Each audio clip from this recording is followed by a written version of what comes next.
Hola, en esta penúltima clase, penúltimo video de intervalos de confianza, vamos a ver dos ejemplos más. El primero, el intervalo para el parámetro desconocido de una distribución de Bernoulli, y después vamos a ver cómo obtener un intervalo para el parámetro de una exponencial.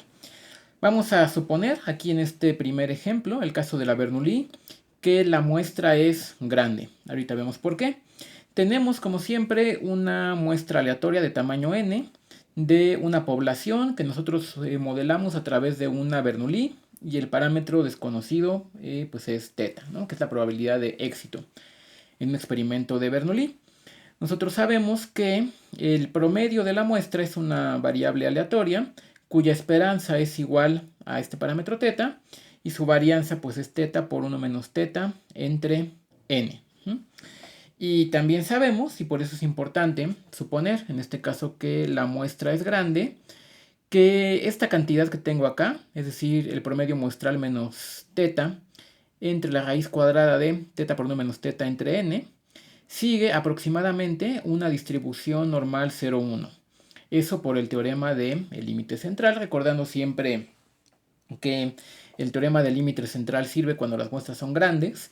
No nos dice el teorema en sí mismo qué tan grande tiene que ser la muestra, eso depende del caso, no nos dice mucho sobre la velocidad de convergencia, y que estas aproximaciones son buenas en el centro de la distribución, no necesariamente en las colas. Pero bueno, recordando eso, por el teorema del límite central podemos hacer esta aproximación. Es decir, esta cantidad que tenemos aquí en el lado izquierdo es una variable aleatoria que como función depende del parámetro desconocido θ, y, al menos de manera aproximada, conocemos por completo cuál es su distribución, y esta distribución no depende del parámetro desconocido θ. Es decir, podemos utilizar esta cantidad que está aquí como una pivotal, al menos de manera aproximada. Eso quiere decir que si la usamos como pivotal y su distribución es aproximadamente la de una normal 0,1, podemos utilizar los cuantiles de la normal 0,1 más menos z por 1 menos alfa medio para plantear esta desigualdad. Es decir, elegimos estos dos cuantiles, dependiendo del nivel alfa que nosotros queramos, para plantear este evento aleatorio, y que se cumple con probabilidad 1 menos alfa, porque así elegimos nosotros estos números menos z y más z. Ya tenemos entonces el planteamiento que hemos tenido en ejemplos pasados. De lo que se trata ahora pues es de invertir esta desigualdad que tenemos acá, es decir, despejar θ de esta doble desigualdad. Eso se puede hacer de manera exacta, pero queda algo horrible. Vean, me imagino que la gran mayoría de quienes vean este video son estudiantes inscritos en la Universidad Nacional Autónoma de México, en la UNAM. Esto lo menciono porque el video es público y a lo mejor lo puede ver alguien más por ahí. La UNAM tiene licencia para un software de cómputo simbólico que se llama así, matemática, ¿no? Si no, también no sé si justo este cálculo que ahorita voy a mostrar se puede hacer en la versión gratuita de este software que está ahí en la red, que se llama Wolfram Alpha. Búsquenlo. Y esta desigualdad, vean que se puede invertir, o sea, resolver para θ.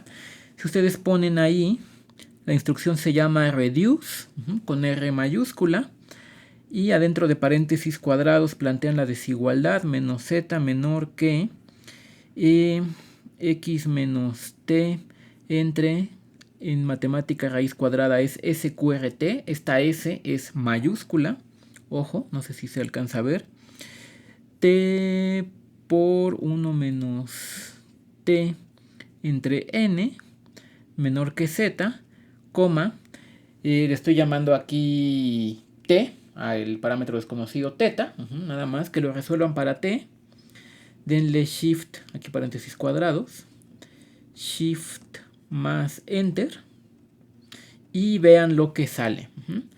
Aquí la computadora, el Matemática o el Wolfram Alpha, o también hay otro software, algunos que yo conozco, que se llama Máxima, que es parecido, pero es de licencia libre.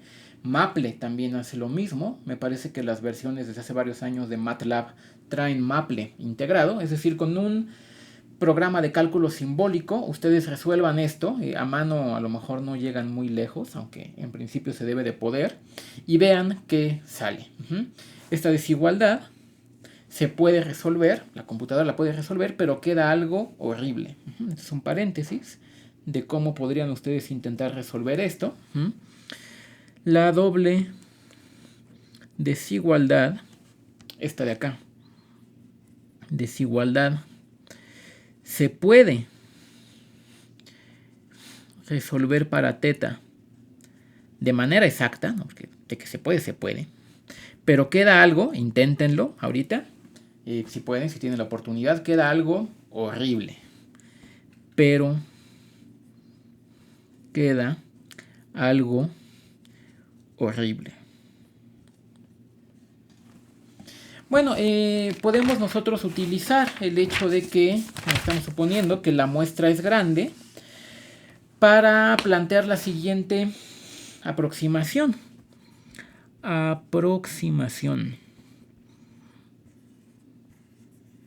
Es decir, si la muestra es grande, resulta que teta por 1 menos teta entre n se parece a x barra por 1 menos x barra entre n. Porque apelando a leyes de los grandes números, si la muestra es grande, x barra debe de ser parecido a teta.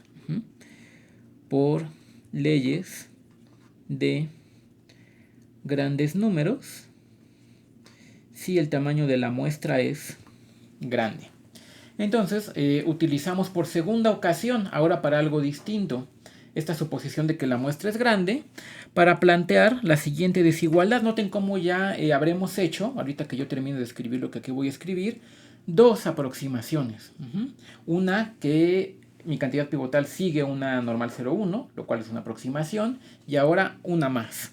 Es decir, vamos haciendo aproximaciones para poder llegar a algo de manera analítica y que si bien no va a ser exacto, va a ser aproximado, pero va a ser útil, nos va a dar información.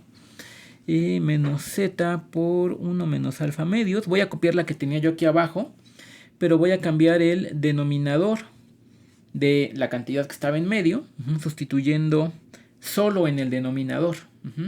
Teta por x barra. Arriba no, porque justo yo quiero despejar el parámetro desconocido teta de aquí. Entre n, raíz cuadrada menor que z por 1 menos alfa medios. Y esto ocurre con probabilidad de 1 menos alfa, porque así hemos elegido nosotros estos números, menos z y más z. Y pues es bien fácil ahora sí despejar teta de esta doble desigualdad. Nada más el denominador lo paso multiplicando a los dos lados, es decir, multiplico ambos tres lados por este denominador. Luego resto de ambos tres lados esta cantidad que estorba aquí, x barra. Y luego multiplico ambos tres lados por menos 1 para quitar este signo menos que está aquí en teta. Y llego, me voy a saltar esos pasos, ya lo hemos hecho varias veces, cosas muy parecidas, a lo siguiente.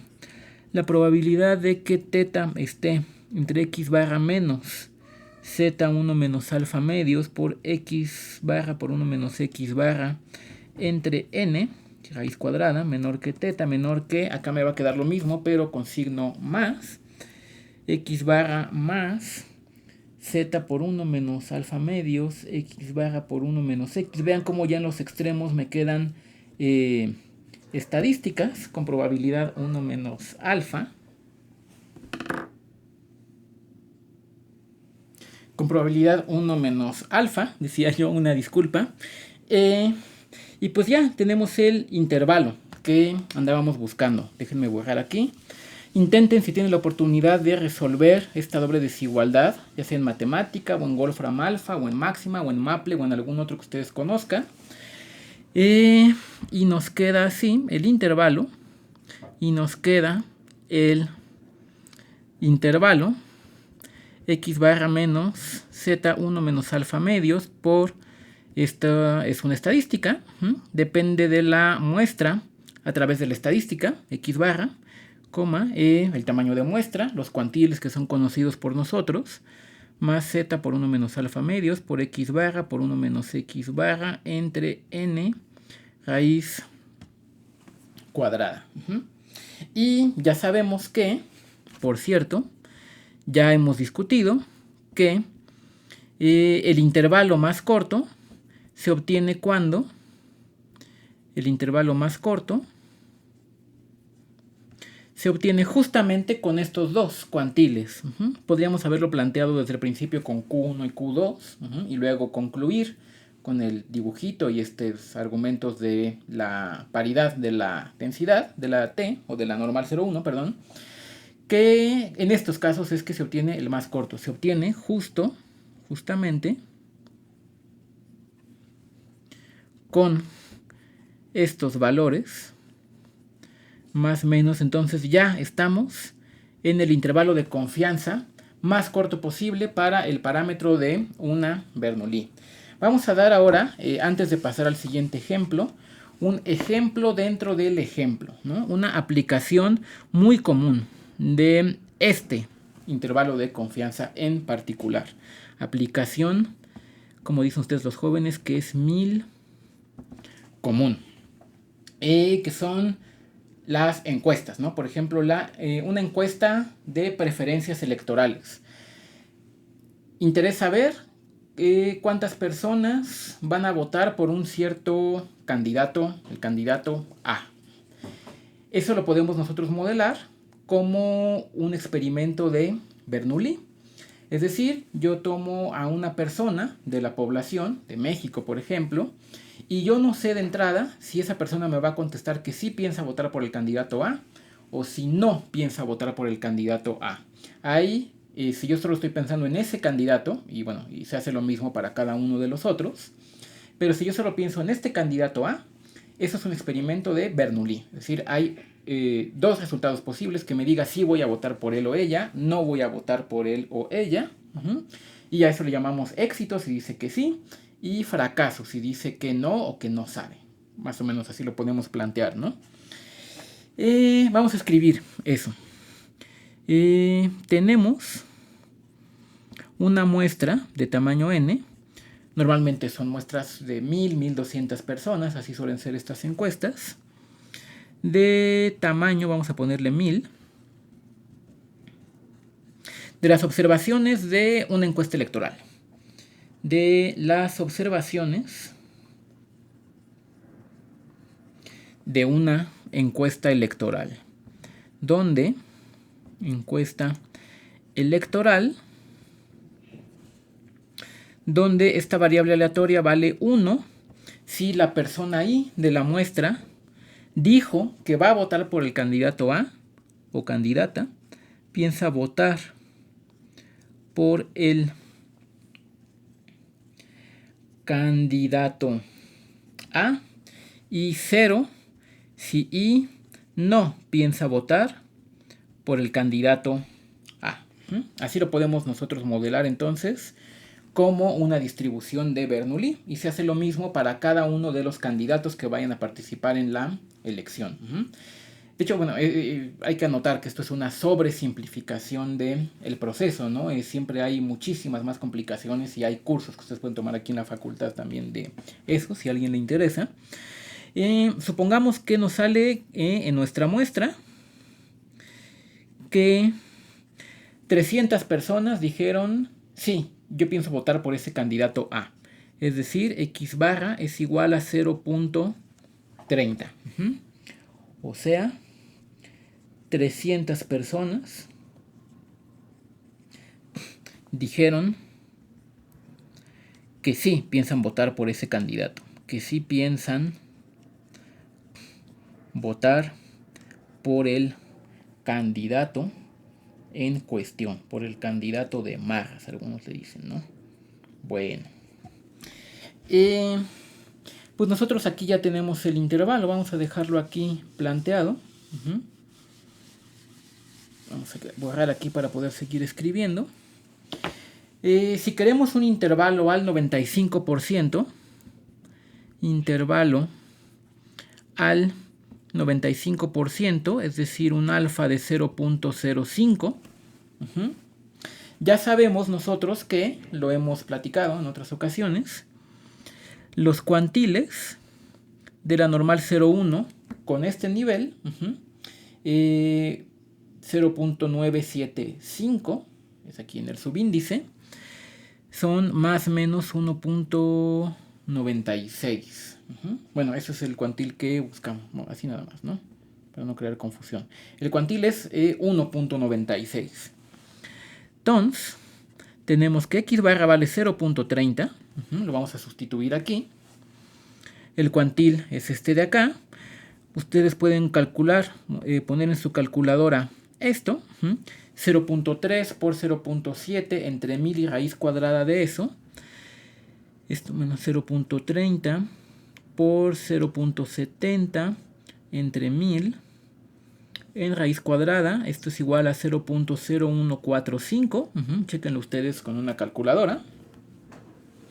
Entonces z, 1 menos alfa medios por esta cantidad, 1 menos x barra, entre raíz de n, es más o menos igual a 0.028, o que podemos nosotros también escribir como 28%, 2.8%, perdón. Entonces nosotros podemos decir que la intención de voto por el candidato A es de el 30%.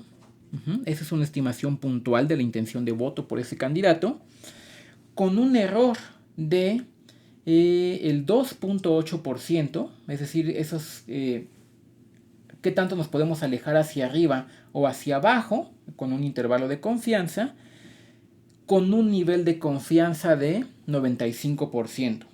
Es decir, nosotros podríamos reportar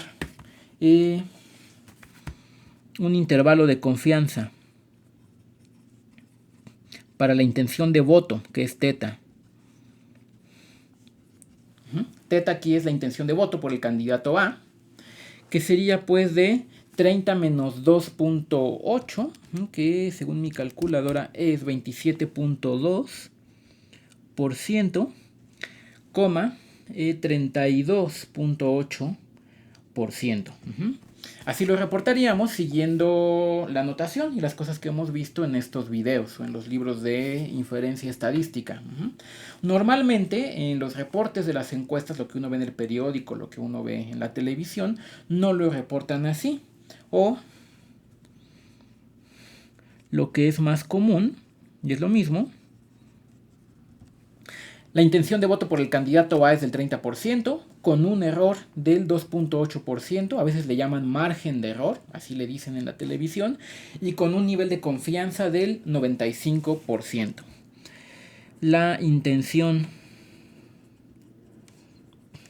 de voto por el candidato A es del estimador puntual, el centro del intervalo, 30%, con un, le llaman en la televisión siempre margen de error del más menos 2.8% y con un nivel de confianza del 95%. De confianza del 95%.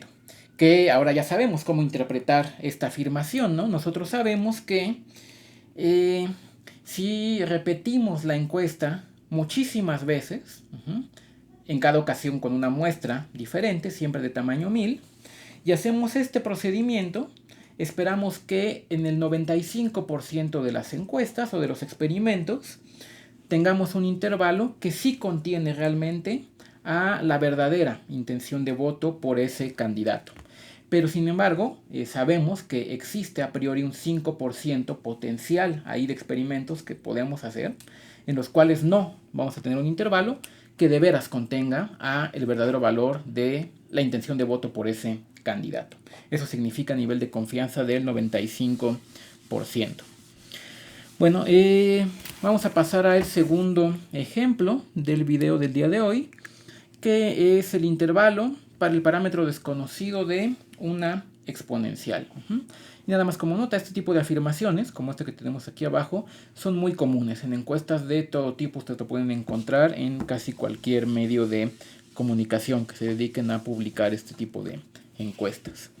Bueno, segundo ejemplo de el día de hoy. Ejemplo. Intervalo para el parámetro de una exponencial. Para el parámetro de una exponencial. La distribución exponencial que se utiliza muchísimo en la práctica para modelar luego tiempos de vida, ¿no? Ya sea de seres vivos o de aparatos electrónicos o de lo que sea, para eso se usa mucho la exponencial. Bueno, sea, como siempre, una muestra aleatoria de una población que nosotros modelamos justamente con esta distribución, con una exponencial. Nota, a ver si pinta alguno de mis plumones de colores. Les había dicho que iba a conseguir otros, pero no lo he hecho. Ver si alguien tiene duda de alguna de las cosas que vamos a desarrollar en este ejemplo. En el libro de George Casella, ya lo hemos mencionado algunas veces, hasta el final, en uno de los apéndices viene una, pues no es una tabla, un diagrama con relaciones entre distribuciones de probabilidad comunes. En el libro, bueno, en el Statistical Inference, porque hay más de un libro de este George Casella, Statistical Inference, y también me parece que a los que están inscritos acá en el curso de inferencia estadística, las ayudantes les hicieron llegar, creo por el Google Classroom o por correo, no recuerdo, un documento donde viene un diagrama mucho más extenso que este, de distribuciones de relaciones entre distribuciones de probabilidad. En mi edición es en la página 627. El diagrama se llama Relationships Among Common Distributions. Porque sí, es muy... es de esperarse que uno no se sepa todas estas relaciones, ¿no? Porque se las sabrían. Aquí, la primera que voy a usar, y la pueden consultar ustedes aquí, es que la suma de exponenciales sigue una gama. Ya lo habíamos mencionado en un video anterior, pero lo volvemos a mencionar. Sabemos que la suma de estas variables aleatorias, recuerden que cada una de ellas sigue una distribución exponencial con parámetro θ. Todas tienen la misma distribución, son independientes entre ellas. La suma sigue una distribución gamma con parámetros n, cuántas estamos sumando, y θ, el parámetro común de la exponencial que tienen todas ellas. Y también sabemos que una variable aleatoria gamma multiplicada por una constante también sigue una variable aleatoria gamma, nada más cambian los parámetros. La constante pasa dividiendo aquí en el parámetro θ. Eso lo pueden consultar ustedes aquí. Y también sabemos que si C es una constante por una variable aleatoria gamma sigue también una variable aleatoria gamma con parámetros n, y en este caso θ entre C, donde C tiene que ser una constante positiva. C es una ct. Ct significa constante. Bueno, vamos a hacer que la constante sea igual a θ y vean cómo nos va a quedar aquí una pivotal. Si hacemos que esta constante sea igual a θ, pues resulta que θ por esta variable aleatoria, que es una gamma, sigue una gamma con parámetros n, θ entre c, o sea, θ entre θ, 1. Entonces, esto de acá, vean cómo hemos utilizado estos truquitos para construir una pivotal de manera más o menos sencilla, ¿no? Esta es una pivotal. Bueno, pues vamos a usarla para plantear el intervalo de confianza. Bueno, para plantear primero la desigualdad que siempre hay que plantear, ver si la podemos invertir para tener el intervalo de confianza, y si lo logramos, pues ahora cómo le hacemos para tener el más corto posible. Y eso nos va a llevar también a un comentario hacia el final de este ejemplo. Voy a borrar aquí, consulten esto si tienen ahorita la oportunidad de hacerlo. Bueno, entonces dado un nivel de confianza alfa, que es un número entre 0 y 1, nosotros podemos encontrar valores, esto ya lo hicimos una vez, encontrar valores cualesquiera ahorita, Q1 y Q2, tales que el área entre ellos dos bajo la densidad de la gama con parámetros n y 1, es decir, la densidad de esta pivotal de acá, sea igual a 1 menos alfa. Bueno, los elegimos ahorita cualesquiera, es decir, elijo cualquier Q1 y Q2 ya queda determinado por esta restricción. Vamos a llamar esta restricción la ecuación 1, porque la vamos a usar más adelante, como ya lo hemos hecho para derivarla y despejar uno en términos de otro, bueno, algo así. ¿Qué estaba yo diciendo? Sí, podemos encontrar valores Q1 y Q2 que satisfagan eso. Y entonces voy a escribir esto mismo, esta restricción, de otra manera. La probabilidad de que mi cantidad pivotal, θ por la suma de x, aquí no voy a escribir el índice, todas van de 1 hasta n, ahí no cambia nada, esté entre Q2 y Q1 es igual a 1 menos alfa. Vean cómo esta ecuación 1 y esta de acá son exactamente la misma. La probabilidad de que esta pivotal esté entre Q1 y Q2, pues es la integral de Q1 a Q2 de su densidad, ¿verdad? Entonces esto es esto. Así elegimos nosotros Q1 y Q2. Se trata ahora de despejar θ de esta doble desigualdad. Noten cómo está bien fácil, nada más hay que pasar la suma dividiendo. Esto ocurre si solo si la probabilidad de que θ esté entre Q1 entre la suma y Q2 entre la suma es igual a 1 menos alfa. Ya tenemos entonces el intervalo. Ya está el intervalo. Todavía no es el más corto posible, ni no estamos haciendo nada de eso, pero un intervalo de confianza al 1 menos alfa por ciento de nivel de confianza es este de acá.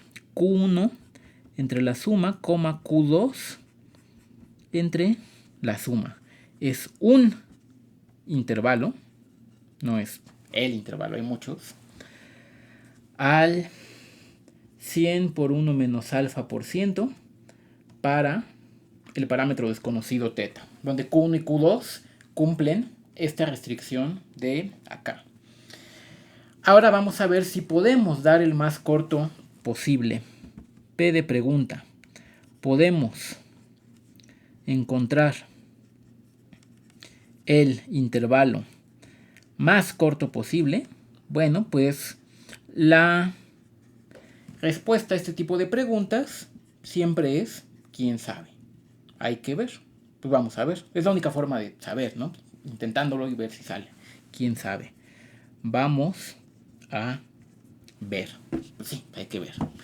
Bueno, la longitud del intervalo, voy a dejar aquí el intervalo escrito, es lado derecho menos lado izquierdo. Es 1 entre la suma, lo factorizo por Q2 menos Q1. Ya borré la restricción que dije que no iba a borrar. Bueno, era la integral de Q1 a Q2 de la densidad de la pivotal, que es una gamma N1, es igual a 1 menos alfa. Y eso le habíamos puesto que era la ecuación 1, ¿verdad? Esta es la longitud. Vamos a escribirla de manera arbitraria como función nada más de Q1, no de Q2. Digo es arbitraria porque también podríamos elegir darla como función de Q2 y deberíamos de llegar a lo mismo. Para poder hacer eso, para poder quitar de aquí Q2 y escribirlo todo en términos de Q1, vamos a utilizar la restricción. Ya lo hemos hecho. A lo que queremos llegar es a escribir la longitud como función únicamente de una variable independiente, porque de hecho Q1 y Q2 no son independientes como variables, pues, ¿no? no aleatorias, como variables de cálculo. Eso. Y optimizarla, derivar, igualar a 0, despejar y ver si tenemos un máximo o un mínimo o ver qué tenemos. Bueno, entonces, como ya hemos hecho en otros ejemplos, vamos a derivar ambos dos lados de esta restricción con respecto a Q1. Derivamos ambos dos lados de esta restricción respecto a Q1.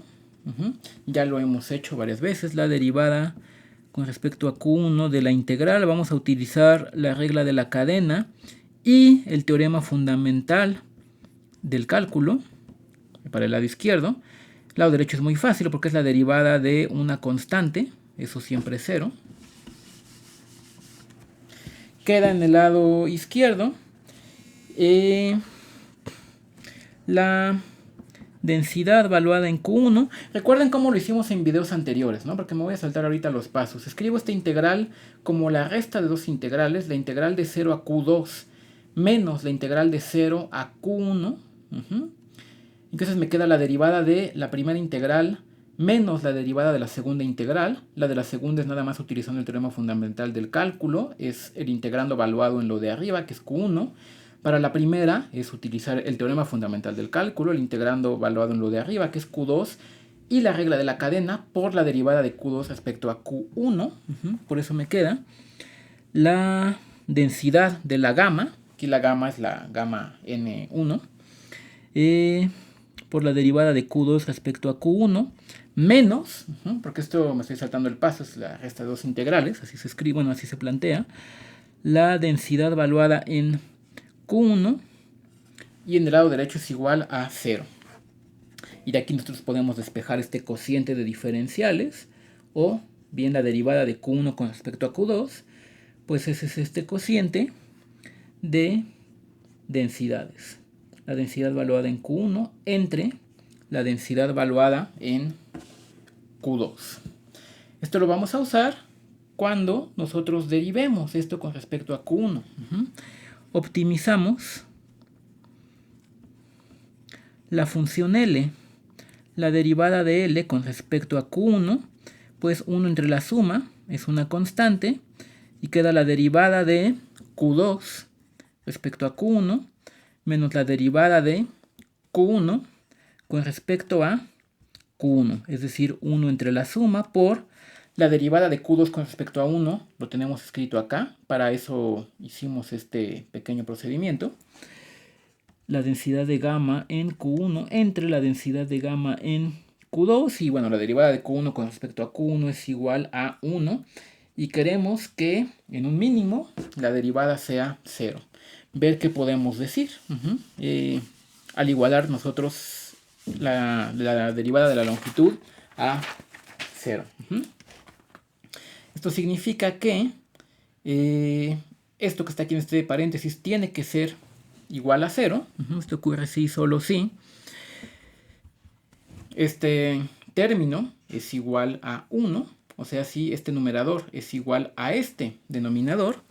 Es decir, si la densidad en Q1 es igual a la densidad en Q2, lo cual ocurre si, solo si. Q1 es igual a Q2. En ese caso, no vamos a tener un intervalo de 1 menos alfa por ciento, porque no se va a cumplir la restricción que acabo de borrar. El área bajo la curva de Q1 a Q2, si son lo mismo, pues es 0, no es 1 menos alfa. O bien, sí, bueno, vamos a escribirlo así. Bueno, no vamos a escribirlo, vamos a ponerlo como un dibujito.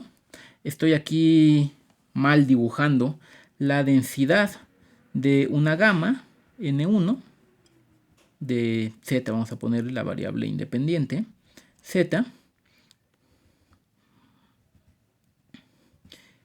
Si la densidad para Q1 y Q2 es la misma.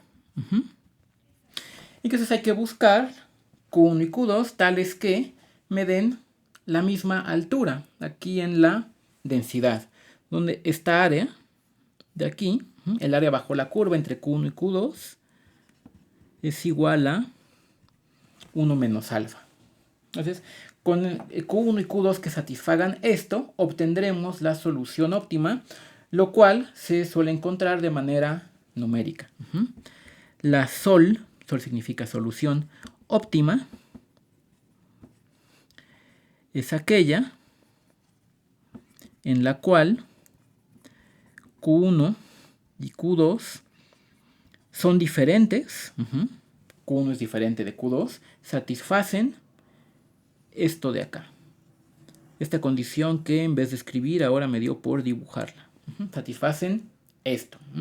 La densidad en Q1 es igual a la densidad en Q2. Eso se suele encontrar en el caso de la gamma de manera numérica. Y por último, para terminar este ejemplo, un comentario, y es que lo más común en la práctica no es ponerse a buscar la solución numérica, sino que lo más común es tomar cuantiles que nos den la misma área, a la izquierda y a la derecha. Vamos a ilustrar eso. Sin embargo, ya también está dejando de pintar este plumón. Lo más común en la práctica no es ponerse a resolverlo de manera numérica. Lo más común en la práctica es tomar cuantiles que nos den áreas iguales. A la izquierda uno y a la derecha otro. Es decir, aquí vuelvo a mal dibujar la densidad de la gamma n,1 de z. Z es la variable independiente. No necesariamente que tengan la misma altura en la densidad Q1 y Q2, sino el cuantil gamma alfa medios, es decir que esta área de acá es igual a alfa medios, repito, algunos libros, creo que el de George Cassell es uno de ellos, a este cuantil le llaman gamma 1 menos alfa medios porque consideran áreas a la derecha. Nosotros para estos videos tomamos la convención de escribir los cuantiles denotando en el subíndice áreas a la izquierda, pero eso es cosa nada más de convención o de notación. Y este de acá, bueno, esta área que está aquí en blanco es 1 menos alfa, y el área de la cola derecha pues es también alfa medios. Es decir, tenemos aquí y acá áreas iguales, tomando entonces aquí del lado derecho el cuantil gamma 1 menos alfa medios. Bueno, con esto terminamos los dos ejemplos que quería exponer para ustedes el día de hoy. En el siguiente video, que será el último de intervalos de confianza, vamos a ver cómo calcular una, no se llama intervalo, sino una región de confianza conjunta que contenga a la vez dos parámetros desconocidos, en este caso de una normal. Entonces nos vemos en el siguiente video y bueno, como siempre, muchas gracias.